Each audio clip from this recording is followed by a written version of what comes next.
বন্ধুরা, আজকের ভিডিওর বিষয়বস্তু হলো ফেব্রুয়ারি মাসে লক্ষ্মী জবা গাছের প্রতিস্থাপন ও পরিচর্যা সম্বন্ধে আলোচনা।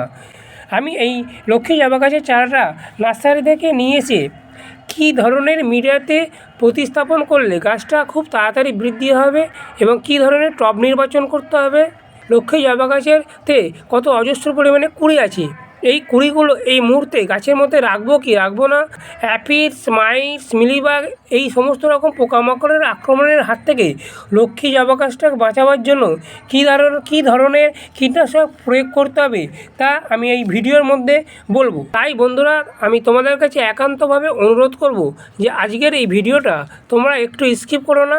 স্কিপ করলে তোমরা লক্ষ্মী জবা গাছ সংক্রান্ত কিছু গুরুত্বপূর্ণ তথ্য মিস করবে।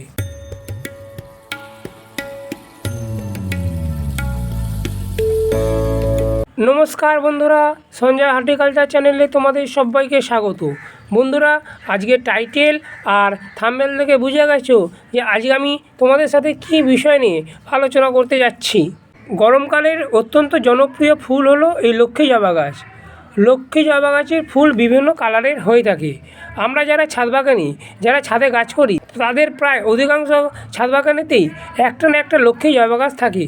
কিন্তু সঠিক পরিচর্যার অভাবের জন্য লক্ষ্মী জবা গাছটাকে যেরকম বৃদ্ধি করতে পারা যায় না, সেরকম গাছ থেকে অনেক অজস্র পরিমাণে ফুলও পাওয়া যায় না। তাই বন্ধুরা, আজকের ভিডিওতে আমি ছোট ছোট কিছু পরিচর্যা বলবো, যে পরিচর্যাগুলো তোমরাও যদি তোমাদের ছাদ বাগানে লক্ষ্মী জবা গাছের ক্ষেত্রে করতে পারো, তাহলে গাছটা যেরকমভাবে দেখার মতো ঝাঁকড়া, সেরকম গাছ থেকে তোমরা অজস্র পরিমাণে ফুল পাবে। লক্ষ্মী জবা গাছের চারাটাকে নার্সারি থেকে নিয়ে এসেই সঙ্গে সঙ্গে প্রতিস্থাপন করলে কিন্তু হবে না।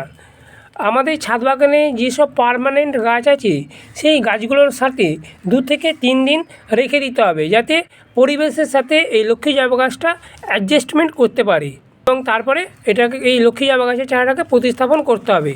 এবং লক্ষ্মী জবা গাছের চারাটাকে প্রথমেই বড় 10 ইঞ্চি বা 12 ইঞ্চি টবে প্রতিস্থাপন করলে হবে না। আমি এই লক্ষ্মী জবা গাছের চারাটাকে এরকম একটা 6 ইঞ্চি টবের মধ্যে প্রতিস্থাপন করব। 6 ইঞ্চি টবে প্রতিস্থাপন করার আগে টবের যে ড্রেনেজ সিস্টেমটা খুব ভালো করতে হবে। এখানে দেখো, এই যে এখানে একটা হোল আছে, এই হোলটাকে এরকম একটা খোলাম কুচিয়ে দিয়ে আমি ঢেকে দেবো। ঢেকে এখানে এরকম যে নুড়ি পাথর আছে, এই নুড়ি পাথর ওপরে চাপা দিয়ে দেবো। এইভাবে চাপা দিয়ে এরকম যে লাল মোটা বালি এই পাথরের উপরে ঢেকে দেবো। এইভাবে তোমরা যদি ড্রেনেজ সিস্টেমটা করো, তাহলে কিন্তু বর্ষাকালেতে কোনো রকম গাছের গোড়াতে জল জমবে না। অতিরিক্ত যে জলটা, সেটা টবের নিচ দিয়ে বেরিয়ে যাবে। যখন তোমরা গাছ বসাবে, তখন কিন্তু টবের ড্রেনেজ সিস্টেমটা তোমরা এইভাবে করে নেবে, তাহলে দেখবে তোমাদের গাছগুলো অনেকটা সুস্থ সবল থাকবে। 6 ইঞ্চি টবের জন্য এখানে নিচ্ছি 1 ভাগ মাটি, 1 ভাগ ভার্মি কম্পোস্ট। তোমরা ভার্মি কম্পোস্টের পরিবর্তে 1 বছরের পুরনো গোবর সার কিংবা পাতা পচা সার নিতে পারো। আর তার সাথে নিচ্ছি 1 ভাগ কোকোপিট। এই কোকোপিটটা কী করে, মাটির মধ্যে জলটাকে ধরে রাখতে, মানে মাটির ময়েশ্চারাইজার ভাবটাকে ধরে রাখতে ভীষণভাবে সাহায্য করে। তাই মাটির মধ্যে অবশ্যই এই কোকোপিটটাকে এই গরমকালে মিশিয়ে নেবে। তার সাথে যে খাবারগুলো দেবো, সেটা হলো 1/2 চামচ, এরকম দেখো 1/2 চামচ, এই চামচের 1/2 চামচ আমি নিয়েছি বাদাম খোল। তোমরা বাদাম খোলের পরিবর্তে তোমরা সর্ষের খোলও ব্যবহার করতে পারো। আর নিয়েছি এখানে নিম খোল, ঠিক 1/2 চামচ, কারণ 6 ইঞ্চি যেহেতু টব, তাই জন্য আমি 1/2 চামচ নিচ্ছি। 1/2 চামচ নিচ্ছি আমি হাড় গুঁড়ো। সামান্য পরিমাণে এখানে যে ব্লু কালারের যে জিনিসটা দেখতে পাচ্ছ, এটা হচ্ছে থাইমেট। এটা মাটির মধ্যে কেঁচো, কেন্ন, পিঁপড়ে এইসব আসতে বাধা প্রদান করবে। আর নিচ্ছি এখানে আমি ডিমের খোসার গুঁড়ো, যার মধ্যে প্রচুর পরিমাণে ক্যালসিয়াম থাকে। আর মাটিটাকে অ্যাসিডিক রাখার জন্য এখানে নিচ্ছি খুব সামান্য পরিমাণে কফি পাউডার। এই কফি পাউডার মাটিটাকে অ্যাসিডিক করতে ভীষণভাবে সাহায্য করে। একটা জিনিস এখানে দিতে হবে, সেটা হলো ফাঙ্গিসাইড। এখানে নিচে আমি খুব 1/2 চামচ পরিমাণে সাপ ফাঙ্গিসাইড। সমস্ত উপাদানগুলো মাটির সাথে খুব ভালোভাবে একে অপরের সাথে মিশিয়ে নিতে হবে। এই যে প্যাকেট দেখছো, এই প্যাকেটটাকে একটা কাঁচির সাহায্যে এইভাবে কেটে নিতে হবে। কেটে লক্ষ্মী জবা গাছের চারাটাকে বের করে নিতে হবে।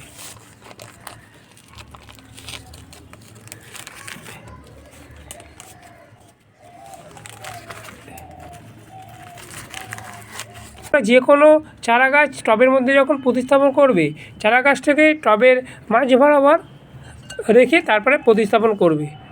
কারণ মাঝ বরাবর যদি গাছের চারাটাকে না রাখা হয় তাহলে কিন্তু গাছের যে শেপ সেই শেপটা নষ্ট হয়ে যায়। এরপর চারপাশ দিয়ে তৈরি করা মাটিটাকে দিয়ে দিতে হবে এবং সাইডগুলো চেপে চেপে দিতে হবে যাতে মাটির মধ্যে কোনো রকম হাওয়া বাতাস না ঢুকে থাকে।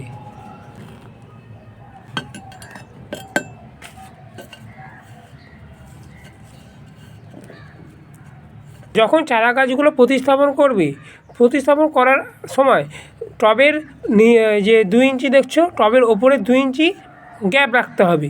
মানে পুরো ভরাট করে মাটি দিয়ে পুরো ভরাট করে দিলে হবে না। এরকম 2 ইঞ্চি মতন, দেখো এখানে আমি 2 ইঞ্চি মতন গ্যাপ রেখেছি, এরকম 2 ইঞ্চি মতন গ্যাপ রাখতেই হবে। এটাই হচ্ছে গাছ বসাবার নিয়ম। লক্ষ্মী জবা গাছের চারাটাকে প্রতিস্থাপন করার পর টব ভর্তি করে জল দিয়ে দিতে হবে।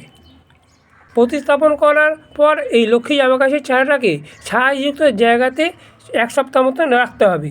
রেখে দেওয়ার পরে তারপরে যেখানে 6 থেকে 7 ঘন্টা রোদ্দুর আসে ডাইরেক্ট সেই জায়গাতে এই লক্ষ্মী জবা গাছের চারাটাকে রাখতে হবে। ছায়া জায়গায় কিন্তু লক্ষ্মী জবা গাছের চারাটাকে রাখলে কোনো রকম বৃদ্ধি হবে না এবং অনেক বেশি পরিমাণে কিন্তু কুঁড়ি আসবে না। এই ভর্তি করে জল দিয়ে দেওয়ার পরে টবের নিচ দিয়ে অতিরিক্ত যে জলটা সেটা বেরিয়ে যাচ্ছে, তার মানে আমার যে টবের ড্রেনেজ সিস্টেমটা খুব ভালো হয়েছে। এবারে বলি, এই লক্ষ্মী জবা গাছে যে এত কুঁড়ি, এই কুঁড়িগুলো এই মুহূর্তে আমি গাছের মধ্যে রাখবো কি রাখবো না? না, এই মুহূর্তে আমি এই লক্ষ্মী জবা গাছের কুঁড়িগুলো গাছের মধ্যে রাখবো না, সমস্ত কুঁড়িগুলোই আমি কিন্তু কেটে ফেলে দেবো। কারণ গাছের মধ্যে এই কুঁড়িগুলো থাকলে গাছ তার পুরো এনার্জিটা ফুল ফোটাবার জন্য কাজে লাগিয়ে দেবে। তাই আমি কুঁড়িগুলোকে এইভাবে কেটে দেবো। কেটে দিলে কী হবে? কেটে দিলে গাছের বৃদ্ধিটা সঠিক হবে। এইভাবে প্রত্যেকটা যে কুঁড়ি আছে সব কুঁড়িগুলোই কেটে দেবো এইভাবে। তোমরা যখন নার্সারি থেকে গাছ নিয়ে আসবে, গাছের মধ্যে যদি এরকম কুঁড়ি থাকে তো কুঁড়িগুলোকে কিন্তু তোমরা কেটে ফেলে দেবে, কোনো রকম মায়া করবে না। আগে গাছটাকে সঠিকভাবে বড় হতে দাও। বড় হয়ে যাওয়ার পরে তারপরে তোমরা এই গাছ থেকে ফুল নিতে পারবে। প্রত্যেকটা কুঁড়ি লক্ষ্মী জবা গাছ থেকে কেটে ফেলে দিলাম। কেটে দেবার ফলে গাছটা অনেকটা বেশি ঝাঁকড়া হবে এবং গাছটা যত বেশি ঝাঁকড়া হবে তত কিন্তু এতে কুঁড়ির সংখ্যা অনেক বেশি পরিমাণে আসবে। গাছটা প্রতিস্থাপন করার 10 থেকে 12 দিন পর গাছের মাটিতে খাবার প্রয়োগ করতে হবে এবং গাছের মাটিতে পাতলা করে সর্ষের খোল ভেজানো জল প্রয়োগ করতে হবে এবং এই সর্ষের খোল ভেজানো জলটা সপ্তাহে 1 বার করে দিতে হবে। দিলেই কিন্তু গাছটা অনেক তাড়াতাড়ি বৃদ্ধি হবে। মাসে 2 বার NPK 10-26-26 এরকম 6 ইঞ্চি টবেতে 6টা দানা টবের ধার বরাবর দিয়ে দিতে হবে। মাসে 1 বার করে ফাঙ্গিসাইড গাছের পাতাতে স্প্রে করতে হবে, যে কোনো ফাঙ্গিসাইড। গাছের পাতাতে এবং গাছের ডালেতে মিলিবাগ বা জাপ পোকার আক্রমণ হয়, তাই সপ্তাহে 1 বার করে জৈব কীটনাশক হিসাবে এই নিম অয়েল দিতে পারো, অথবা জৈব কীটনাশক হিসাবে কাকা 1 লিটার জলে 30 ফোঁটা দিয়ে সন্ধ্যের দিকে গাছের পাতাতে স্প্রে করে দিতে হবে। তাহলে কিন্তু কোনো রকম পোকামাকড়ের আক্রমণ হবে না।